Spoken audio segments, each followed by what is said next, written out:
Over 800 episodes of Doctor Who programming will be coming to BBC iPlayer this November. Bang on, November 1st, isn't it? It's The Yeah, very exciting to yeah, we've start had to this kickstart the celebrations. Absolutely. we've had this teased a little bit by Russell, haven't we? It's something that he's wanted to do. It seems like a little pet project he's had going on in the background for a while now. Just amazing that Doctor Who will be out there and this accessible to people as well. Like, not just in terms of the fact that it's easy for people to load up iPlayer if they've got their license fee and such, and then go from there, but also, so many accessibility features there as well: subtitles, sign language. It really is opening the doors wide on Doctor Who, and suddenly becomes so much easier to get into the classic series now. I think Russell himself said that imagine being an 8-year-old fan and being able to load up and just watch any classic Who story you want. Like, that would be a dream come true for us back when we first got into Doctor I Who, wouldn't thought it? Like, we you don't had have. it quite good with the DVDs. But But now it's no. like all there, easy to access. Just load up the iPlayer, have a search through, and click. And yeah, not just classic Who as well. We've got Torchwood class, Sarah Jane Adventures. I think a fair amount of that's already on there, but Doctor Who Confidential too. I imagine it will be the cut down, even though I would love it to be the full. I mean, they've been posting a lot of those clips on the Doctor Who YouTube channel, haven't they? So it's clearly something they've been getting back out there for a while. And of course, you've got Doctor Who Unleashed coming as well. But yeah, it's amazing to see that all this is going to be available to us in one Doctor Who shaped package. And it seems like it's not just the episodes. There's going to be an online archive of photos, 100,000 documents of memoirs, correspondence, designs, audience research, alongside, orchestral scores, sheet music, interviews, radio programs. It seems like we're getting the collection sets all in one place. Yeah, even more. Yeah, wonderful online archive. And Russell's even said that this isn't going to be a museum. It's not just stuck there to be forgotten about. It is going to be updated regularly. Like, they have plans to continue to breathe life into this to keep that interest there. And I mean, that's just insane that Doctor Who is getting this much love, and hopefully will continue to. Some of the photos are being scanned in 8K resolution from the original prints as well. So that is going to be gorgeous to look at, because we sort of used to have a bit of an archive of that with the original site, which I noticed not too long ago, actually, that they removed all the classic episodes from that archive. You can still access some of the old galleries, but you can't access the homepages for each story now, and if it's before Rose. And I put this out on Twitter just to see if anyone else had noticed it, see if there was any thoughts. And some people did get back to me saying, could this be in preparation for it all coming to iPlayer? Lo and behold, they were right. I mean, I wonder if it's all going to be put back in the same place, or if it, Classic Who's going to have its own hub. Well, it did back in the day, didn't it? Yeah. In the RTD1 era. Yeah, but I wonder if they'll do that for iPlayer as well. Or maybe even divide it up by Doctor to make that even easier for people to access. Well, I think Doctor would be great. Yeah, that'd be a good dividing line, especially in some seasons like 21, where you have Twin Dilemma awkwardly on the end there. Not that anyone's going to be rushing to watch that anytime soon. But it's amazing that you can, though. The option's there. But it's a click away. Yeah, you no longer have to do your Daily Motion or anything like that if you want to watch a story that you don't have the DVD or collection set for. I mean, certainly some people have been slightly concerned about what this means for the collection sets. I think it's safe to say it means nothing, though. Yeah. I still think there's stuff gonna be exclusive to the collection set. Hmm. I mean, these things have been on BritBox as well for ages, haven't they? So Yeah. it's not like, being on a streaming platform is anything new for classic Doctor Who. It's just because iPlayer is that much more accessible. Well, it's not hidden behind a subscription. No, It's there for yeah. everyone, which is lovely. Yeah. And could this perhaps mean good things for the animations? Like, could we get proper BBC funding to Well, go this is into it. them if it's on iPlayer? This is a thing. We don't know where the funding is for the Underwater Menace, where that's coming from. And I feel like we're going to get a few little surprises when this drops. I mean, it could be just wishful thinking, but I think we might get a few, hey, here's this, Yeah, we'll have to see. I mean, certainly Russell has teased that there are some dates to look out for and surprises still to come in the anniversary month. I think it's the 1st, 17th, and 23rd are the dates to look out for, aren't they? Yes. Yeah. But I mean, it'll be also interesting to see how they do deal with the 60s Who and the missing episodes here. Will they only do stories that are 100% complete? Like, what about stories like The Web of Fear? Are you really going to leave that out completely because there's not one episode there? Would you put the animation there or put the telesnap reconstruction there just to have that story available still? Or are they going to do every single existing episode, but then nothing for the missing episodes? I imagine if it's got an animation release, they'll do the animation.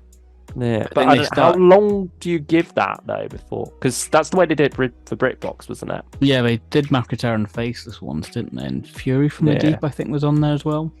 Because I think it's only fair to give Underwater Menace a bit of exclusive time. Yeah.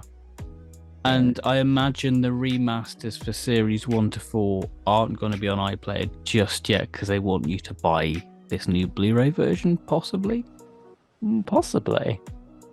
Yeah, I don't know. Or maybe they could. Yeah, maybe they could end up on there. I don't know. Yeah, so that's the other question of like how higher quality are the Classic Who episodes going to be? Because I think a lot of the BritBox stuff is just the DVD versions, even when there's been a collection set for it. Yeah, I'd like to think if there's a collection set version, they'll go for that because it's the highest quality and highest standard.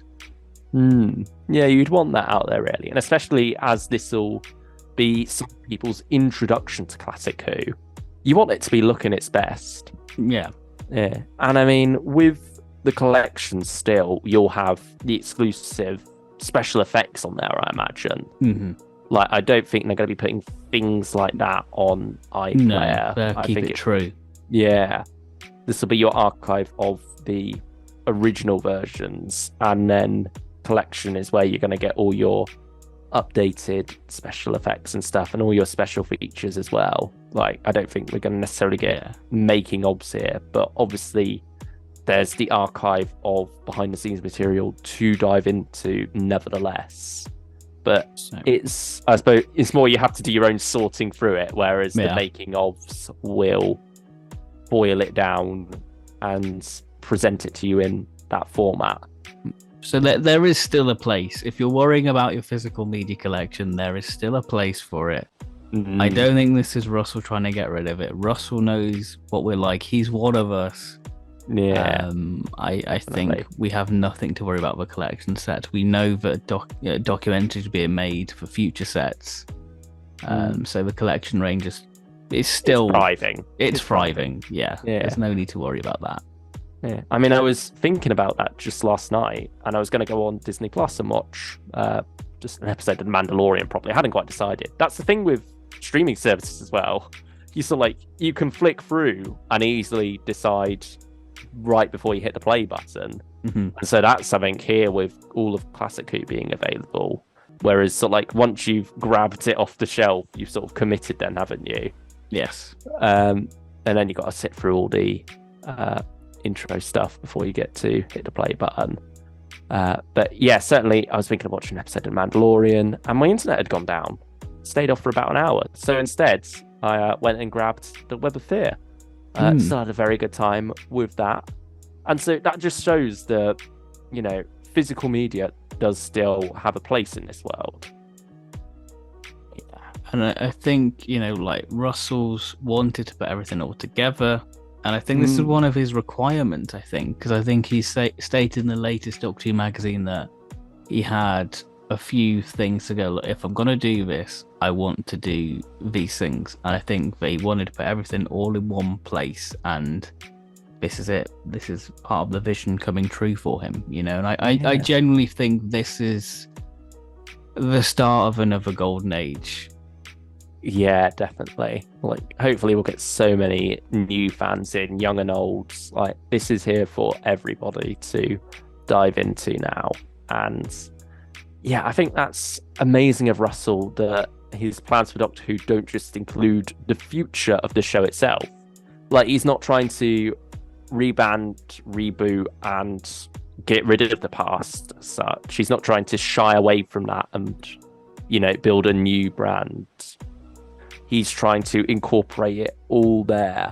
He took the opposite response to what he did in 2003, where it was like, I want to get rid of people's... The stigma of Doctor Who. Wobbly sets and such, yeah. And now I feel like he's like, it's the 60th anniversary, it's the time to embrace this show and warts and all. Yeah, and go, this is it, accept it, love it, it's brilliant, it's marvellous. Yeah, but also there's so much to love there anyway. Yes. Like, you have your underworlds, but for every one of those, you've got your pyramids of Mars as well. And so I wonder if perhaps they'll do similar to what they did on BritBox, where it's like collections of people's favourites. Yeah. Or like highlighted stories. Just to push the more, I suppose, better jumping on points for Classic Who. Like, give people their Genesis of the Daleks, because that was so many of our first jumping on points, and have that be within iPlayer itself to push, rather than for people to then have to look on the internet, turn to fans and say, oh, where do I start? There's so much here. Yeah. Make that accessibility that much more easier. And I mean, hopefully they're able to do that. That's the other question. How will it work with parts of episodes as well? Will they all be collected together for you to flick through and choose a part, or do you have to go through a season and find the individual episode each time? I imagine it'll be a first option. Yeah, hopefully so. Get the stories all together. Yeah, but not as one long run time. Still, we're able to choose your individual part. Yeah. We're not omnibusing this shit. No, I don't want to do that. Yeah. But will they have those as options as well? They could do. Certainly for some story. Because I know on the original BBC site, they had the Demons Omnibus and such, didn't they? As its own little page for that, when that repeat came along. So, yeah, it was something. If it's one that went out on BBC television, it would feel right to have in this archive. Yeah, you can have the stuff from Doctor Who Night. I wonder if Dimensions in Time will be put on there, maybe. Dreamland. Yes. Yeah, that'd be nice. Yeah, certainly. While the focus here from many of us is Classic Who, there is so much more than just that. So, totally Doctor Who, is that come into iPlayer? That's part of an archive, surely. And surely the BBC has all this stuff lying around. But yeah, I suppose the only thing left to do really is thank Russell himself. Also, all of those who have been working tirelessly to make this happen, because it does very much seem like a team effort, people, to get all these very important accessibility features here, from subtitles, audio description, sign language, all of this stuff that doesn't necessarily mean anything to me and you personally, but to others, it's the difference between not being able to experience these stories at all and now having that accessibility opened up for them. And I think that's something amazing that Doctor Who is coming to so many people in so many different ways. And yeah, it's wonderful to be able to now share that with even more people. Yeah, because Doctor Who's this lovely community, and it's a show about progress and acceptance, and it's great to have all that. Yeah, to have it be so much more inclusive. Yes. So just thank you, Russell, and all involved for making this happen. I mean, it's crazy to think that it's actually there, because you heard it a while back and you sort of think, yeah, sure. Well, I'll believe it when I see it. Yeah, you see like fan edits of like Doctor on like Disney Plus, and you're like, that would be lovely, and it's a reality now. And it's exciting. As somebody who has, the DVDs collection sets, I'm excited for it. Yeah, exactly. The party is most definitely starting come November. It looks like, this anniversary is kicking off with a bang, and will continue to do so. I think, this is our first little treat, and I'm excited to see what else we've got, because I think there's some big things coming. It definitely looks like it. Yeah, this is more than just the 360th specials, even though that's already an amazing amount of stuff as it is. There is much more for us Doctor Who fans to look forward to come November. So let us know what you think. Doctor Who, all on iPlayer, or most on iPlayer, a lot on iPlayer. So enough to keep you going for more than a month. You can marathon it if you wanted to. Yeah, it's all going to be there. So thank you all for watching us natter on about this. Yeah, for a little while. We're excited. We hope you're excited, because it is a very exciting thing. A whole new generation of people are going to discover the joys of classic Doctor Who. And what a treat they are in for. I'm very jealous of them, actually, that they get to sort of see it. Yeah, there's something about experiencing these things for the first time, isn't there? You do sometimes wish you could wipe your mind and dive back into classic Who and You. Just have more that new old stuff to experience. I suppose that's why we go into Big Finish, really, isn't it? Yeah, that's very much is that. Next best thing you could get to that. But, thank you all for watching. Thank you very much, and bye-bye.